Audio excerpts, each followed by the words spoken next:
What's up, fool? What's up, fool? Podcast. I remember Beta, Joey Medina was the first dude that had his shit together. Like, you know, I used to hang out with Fluffy, you know, all those fools, but they didn't have structure as far as the business sense. Organizing shit. Hell no. How many tapes did you send a week? Dude. You were hustling, man. I was sending VHS You were one of the first tapes. guys to have a laptop.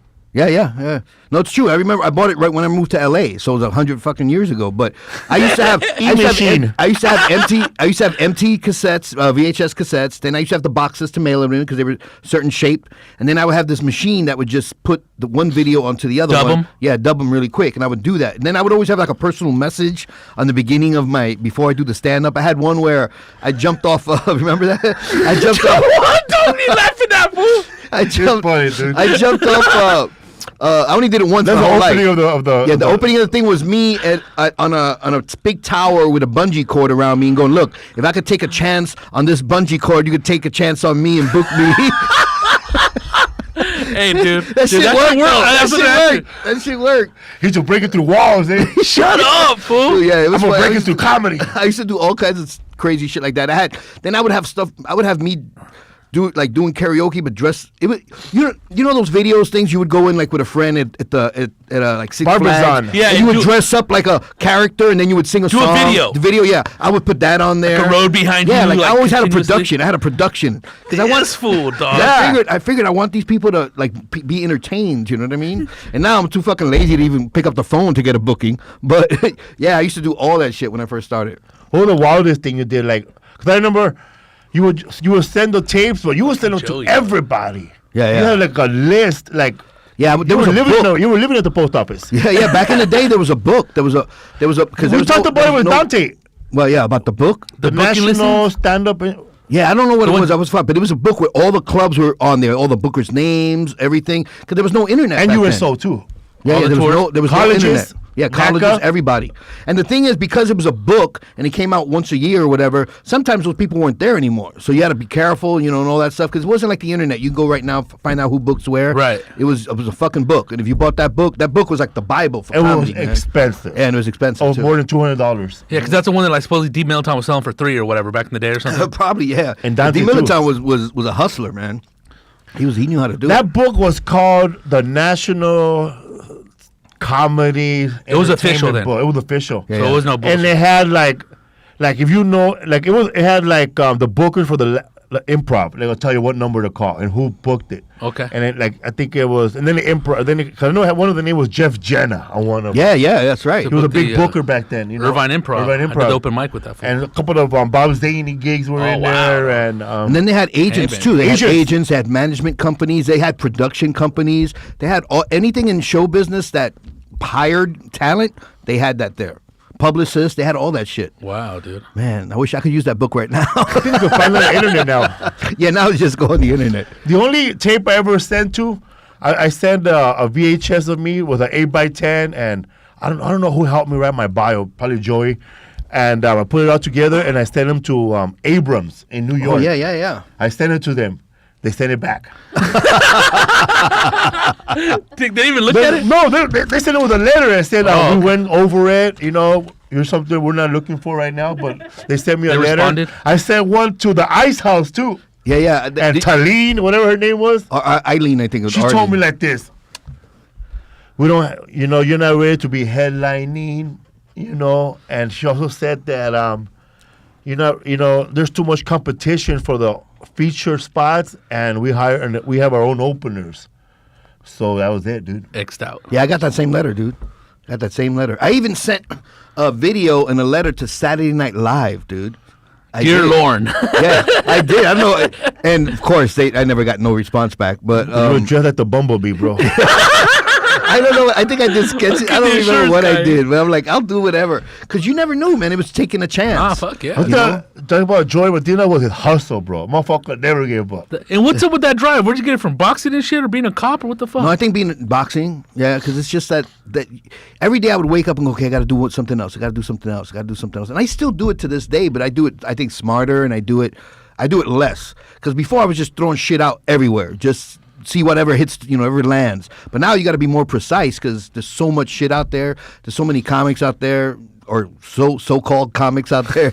You know what I mean? It's not the quality is completely different the way they used to be. Before, you knew when somebody was good, they were good. Now people are headlining that I'm like, this guy, he's got 15 minutes. What the fuck's he doing with the rest of the time? You know what I mean? It's just stretchy. Yeah, and you're just like, well, you never know. You know? Go long. It is what it is. Tell us about, I know we didn't really get into it, but you said, we talked about Arturo Rodrigo, that you made a self-defense tape. A self-defense tape? Dude, I actually did. That's a true story. Longer gonna be You wear a karate suit, bro? Shut up! No, I didn't make a tape. With a I think. skull belt. No, I think The what I did original was, Joey Karate, I think dog. I was going to do a class or something, but this was years ago. This was back when I lived near Paramount. Because what I did was I saw another video and I'm like, I can do better than that. Yes. That's what it was. And then Typo, dog. Yeah, and I think I was going to form a class, but I don't think that happened. I don't remember. It was a long time ago, a real long time ago. But I did everything. I didn't give a shit. Hey, Joey, when you were teaching that comedy class, how many hardcore fools came in there and you were like, come on, man? Well, okay, I taught a couple classes, but it was like at the Ha whatever. Comedy boot camp. Yeah, and I tried to really do it for free because I'm like, I felt weird charging. But then there was Feels weird, huh? Yeah, It's so- like free advice you could get from Larry Omaha. Yeah. But the thing what bothered me was this. Is I would have the comics go up there and do like 3 minutes, and then I would critique them. And I'm not a dick. I'm not like you know, Jay Masada. Oh yeah, or like Willie, hey fool, you should kill yourself. You know, I'm not like that. Damn, like Willie's dog. too honest. You know, I'm more like I always say it the nice way. And then this one fucking guy, he was like, yeah, you're just a bitter. Not old because I was younger then, but it was like you're bitter. This and that. I'm like. I forgot shit that you never even gonna learn, motherfucker. You know what I'm saying? You stupid fuck. Like that's when I'm like, fuck you, and I walked out. And I'm like, I don't need to do this shit. What the fuck am I doing? You know what I mean? So I think next time I ever do anything like that again, I'm just gonna charge because then people are gonna be fucking. They value to it. They value to it, and they want to be there. Not to step on you, but did anybody that you taught in that comedy class or critique? Are they still around? Anybody make it? Garcia. Not that I remember. I really don't remember. I don't think so. Yeah, I don't. Yeah, think we so. would have known.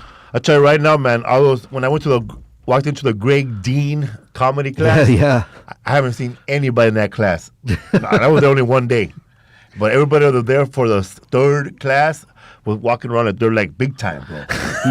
Oh, that's true. There's levels, man. If you're unfunny or a little bit funny, you're gonna get riled by these comedy classes.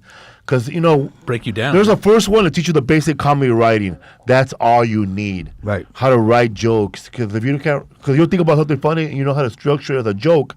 But then there's another class that's there, how to feature, how to headline, how to get booked, how to get in front of producers. 1, 2, 3, 4. That's $2,000 already. God damn. With that money, it's like, fuck, you could get a real job or do something real good with it. You know, it's like, it's the thing is, it's people, there are too many classes for too many things. For people who really want to be a comic, I believe, take a good class on how to write, and then that's it. And then watch comedy. That's what you got to do, watch comedy, because you never know what your style is going to be until a few years into it, really. You know what I mean? It's rare that somebody opens up the way they're going to be 20 years from now. Because you develop as a person. You learn how as a comic as well. You learn how to deliver the lines. You learn how to be more comfortable on stage. Because every comic sounds like they're doing an act in the beginning. You know, especially, and I'm not saying this against female, but female comics, you can see it more. Like, they'll do that, hi, yeah, and they shake their head like, I'm like, nobody talks like that. Why are you shaking your head like, yeah, okay. Sex talks. Yeah. And I go, they're always new because they're not comfortable yet. They feel like they're doing a monologue instead of a conversation. You know what I mean? You always know, like, a young comic, when he opens up his relationship joke, like, where's all the couples? Oh, where the black people? Where the this people? Where the that people? You know, it's all cheerleaders. And black comics do that too. They'll go up on stage and they'll be like, yeah, they'll start posing, they'll laugh, they'll spin around in a circle. They do for 4 minutes. They're doing all kinds of acrobats, and I'm like, well, dude, tell a joke, man. And they never got a regular name, hardly. You know what I mean? It's not like talent. John Smith. It's always it's like Shucky Ducky, or it's like, Shucky Ducky. Black Casper, or it's like weird names like Black Casper. Dude, these I'm like Judy Brown. Yeah, it's like, come on, man, just tell some fucking jokes, dude. You know? Or they do too much pandering with the DJ. Oh hell, come on, DJ, hit it. Come Like on, they DJ. try to DJ play my jam, and they start doing like this. Remember, ladies, They turn that shit up, man. Yeah. Oh yeah. And the DJ fucked up my intro. No, motherfucker, you haven't seen a joke yet. And they'll play they're like, what are you fucking doing, an impersonation of Pandora, motherfucker? Like, all they doing is playing music and music. I've seen that too, and it's just like, it's horrible because they're doing. I think in my mind they're doing. To me, it's all an act. They're trying to put this act out there. I'm like, don't do an act. Be funny. Be funny in a natural way. And then when you're natural like that, dude, you can get away with anything. You really can. You know what I mean? But it's just when you're doing some kind of fucking weird act. And then I feel bad. Like, I like to perform for everybody, right? But I'll feel bad when I go to like a regular room and there's mixed audience and you see like a comic like that doing that kind of thing. Oh, I play this song. And I'm looking at the white people from out of town looking at each other like, what the fuck are we watching? We're all blank, huh? Yeah, this is BET. Like, what the fuck am I watching? You know what I mean? And it's not that it's bad. Welcome to California. But they're just one. They got one level, one dimension, one dimension, and that's it. And you can't do that when you're a comic. You just can't. You know what I mean? Do you think it's got to be a dimension that everyone could enjoy? And do you think that's for lack of having jokes, so they move around and dance around a lot? Yeah, it's all just like fucking smoke and mirrors. You know what I mean? I know, man. You can't show up to a regular show, man, with a different type of comedian and be dressed like Steve Harvey to do 10 minutes. That's always tripped me out. I've always felt like I can't be dressing up and shit. What are you, bomb, dog? No, I'm talking about people who dress up hardcore, bro. Yeah. Dude. Yeah, they always tell you gotta respect the stage. Bro, wear tortillas, dog. You know what respects the stage more is fucking material, good material. That's what respects point, the stage. It's not a fucking beauty contest. You know what I mean? I don't know.